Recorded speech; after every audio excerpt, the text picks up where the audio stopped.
Welcome, and this will be the third lecture of the series of how Earth was formed and different reservoirs came into existence that we should discuss in geology. Regarding the formation of our planet, we have known that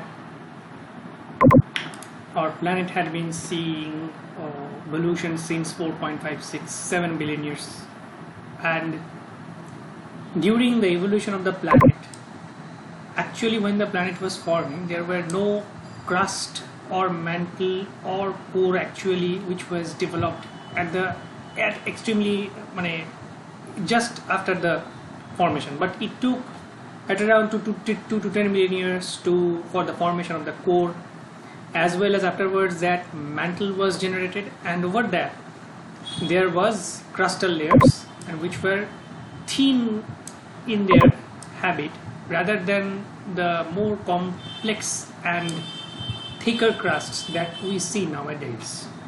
And two parts came into existence. Those were lithosphere and asthenosphere. Most important aspect, or the most important thing that have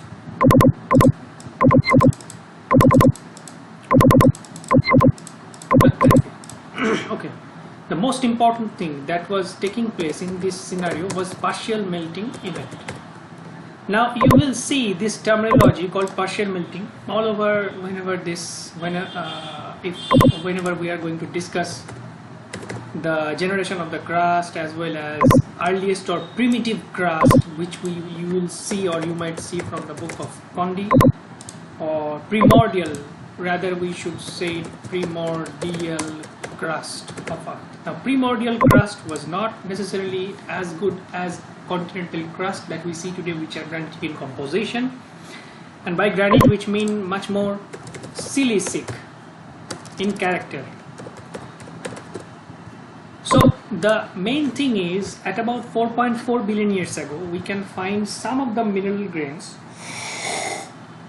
from Pilbara crater of Australia, where we can observe some of the evidences that shallow water as well as crust was beginning to form inside the earth by some tectonic process, whether it is plume tectonics or plate tectonics. Rather the plate tectonics was operational at about 4, and there are more with increasing amount of time and geological evidences of fine scale. We are beginning to observe that crust was being generated. There are several models for the generation of the crust. Like one model tells that the crust was generated within a few million years. Other models of generation of the crust, other models depict that the crust was added slowly with geological time, and there are debates regarding that. Now what happens in case of when the partial melting term, I introduce the term partial melting. The partial melting, whenever it takes place, it occurs in a volume of a mass, or rather I should say some mineralogical aggregate of some rock. Now we have all known that chondrites were the building blocks while the accretion was taking place, and earth was generated by the aggregation of these types of rocks. Okay, so if the chondrite is the building block of those particular things, suppose it is chondritic in nature, and there will be some of the rocks like some of the sections in this chondritic region जहाँ पे where they are facing some radioactive isotopes like aluminum and tungsten, or some of the uranium or other lighter isotopes which are radioactive, as well as because of this aggregation, heat is generated inside from the earth or near the core regions of the earth whenever we are trying to go to the much in the central region, centroid of the earth or aggregated material. Profuse melting is going to take place in this region.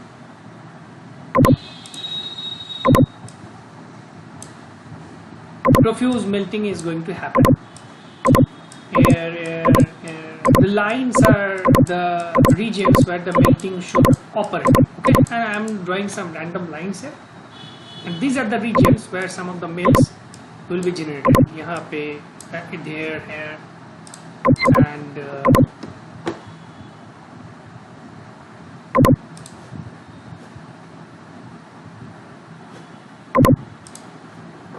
now the thing is that whenever you are creating a system and you are creating some of the partial melting in this system, what partial melting is doing is that partial melting is type of generating some melt pools within these domains or regions.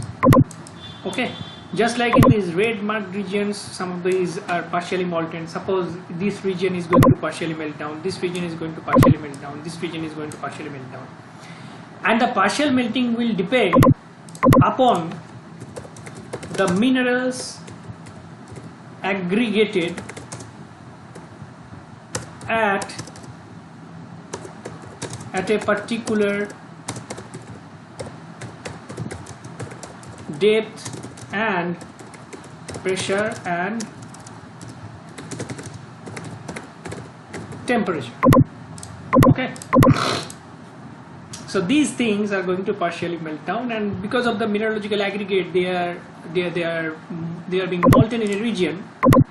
This region's smaller domains of the melt pools are going to be created. Melt pool. Thermodynamically, what it is means that because it is if I give you a small example, like water, whenever it is boiled in a pure phase, it takes 100 degrees Celsius to be boiled. Whenever it is mixed with something else, the melting temperature is changed. In case of minerals or rocks, whenever 2 minerals or 3 minerals or 4 minerals are in equilibrium, like in case of olivine, pyroxene, plagioclastal spar, or olivine, pyroxene and some micaceous mineral, at their contact regions the melting point drops out. Because of the melting point is dropping out, because at a particular pressure temperature regime or at a certain depth inside these primordial crustal sections or in the deeper sections, these molten regions or these melting or profuse melting or meltdown domains, these melt pools will be, or if gets interconnected with each other, then they can create ponds of magma like this and like this, small regions or intermediate regions of the magma. So there are regions where we might find some magmatic pools here,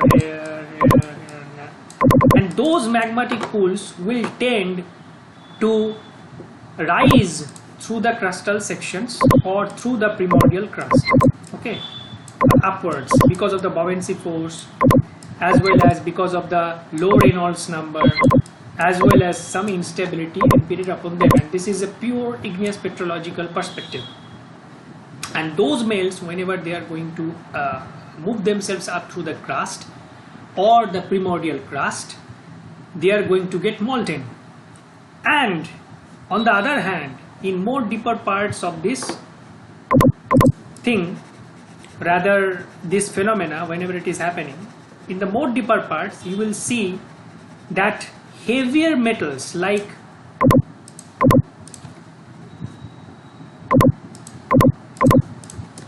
iron, nickel, sulfur, tungsten, they will tend to sink to the bottom and to the core. The silica, alkaline elements and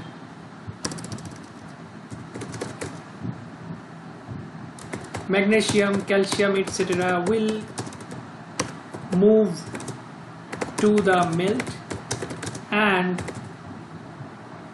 generate the crust.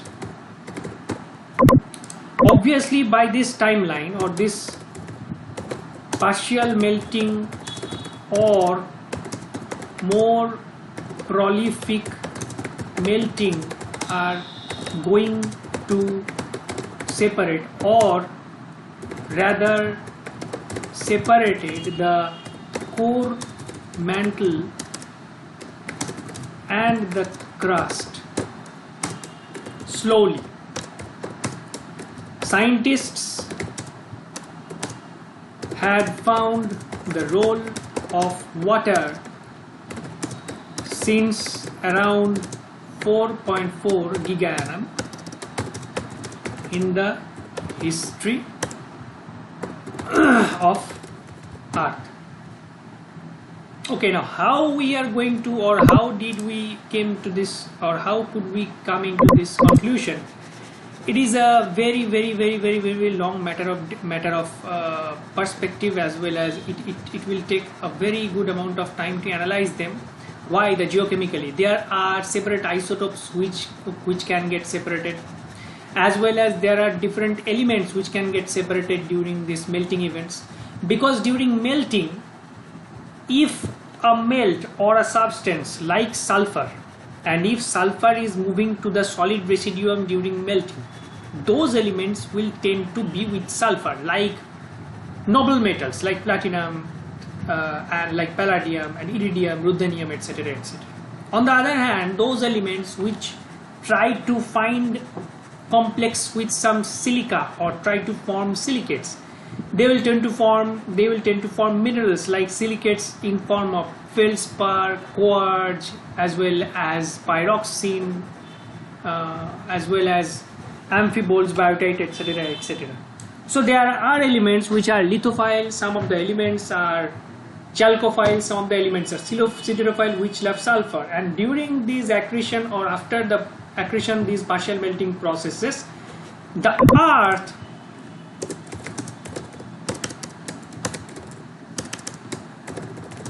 was getting differentiated in different reservoirs of elemental composition, and not only the elements, the isotopes also got fractionated due to various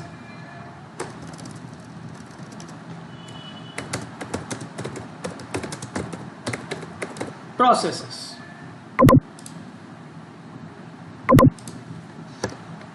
Various processes were there during this fractionation. Okay. So there are certain regions where, suppose if I take about or talk about the isotopes, it will be very much clear for you. As an example,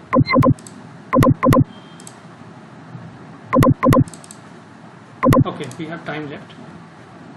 The most important, one of the important isotopes which we judge is that strontium, which is rather 87 strontium. Another isotope which we take for this discussion is 147 samarium, which decays to rubidium. Sorry, 147 samarium. Now, rubidium decays to strontium and samarium decays to neodymium.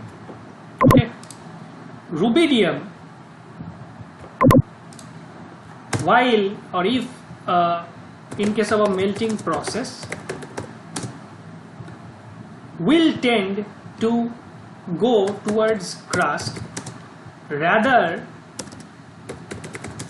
than staying in the mantle residue. Why? Now, because some of the crustal minerals do give access to rubidium. However, in case of samarium, in case of melting,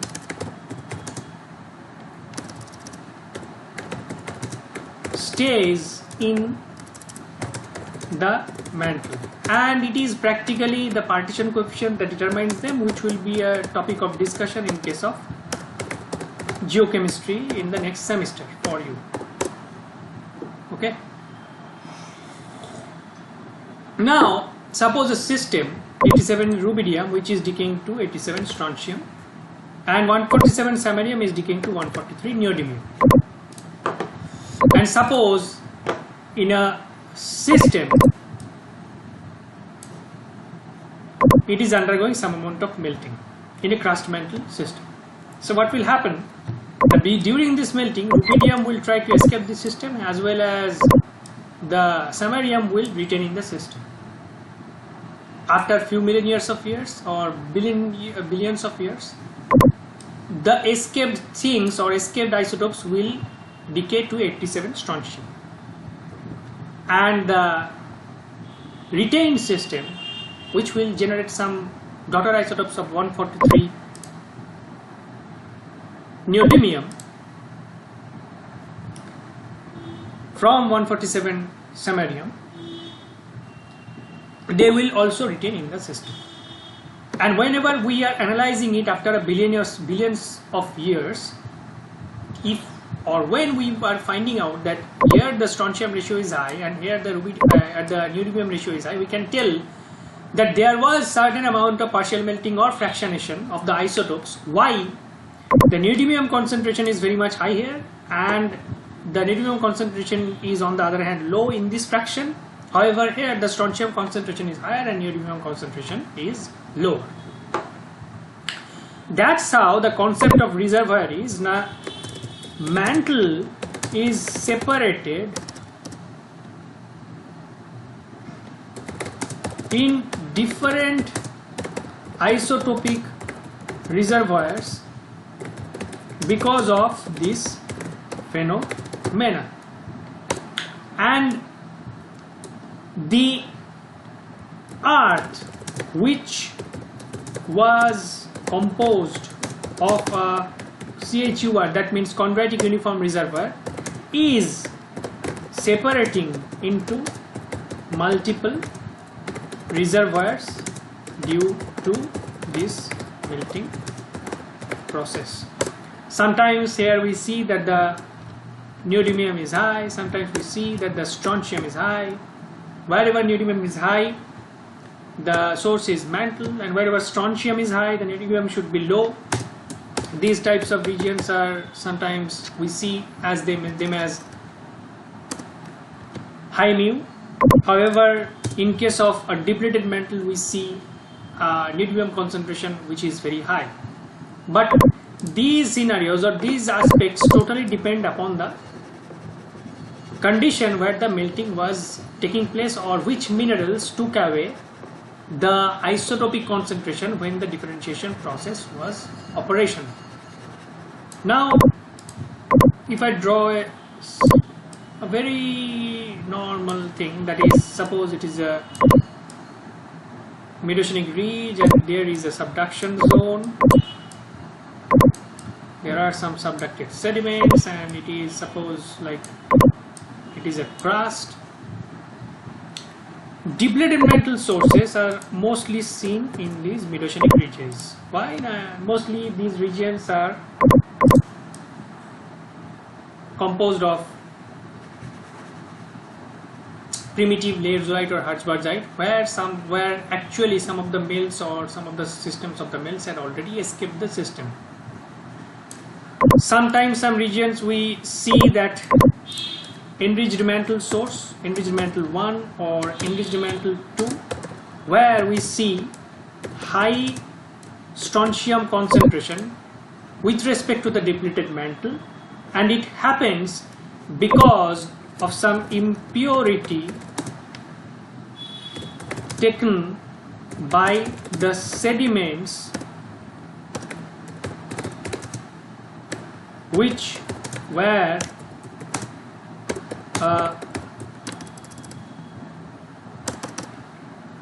sourced from sediments derived from the continental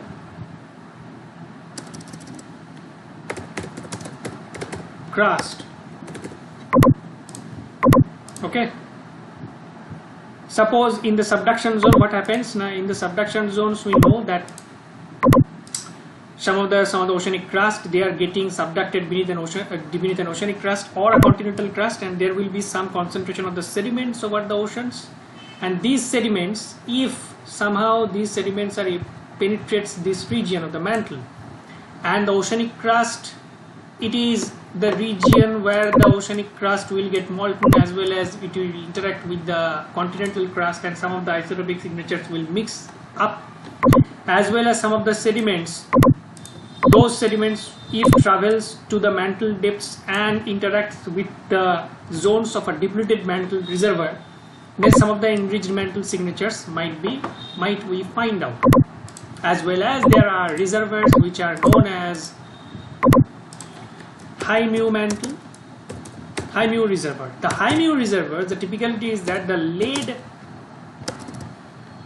207 lead concentration, which is a product of decay of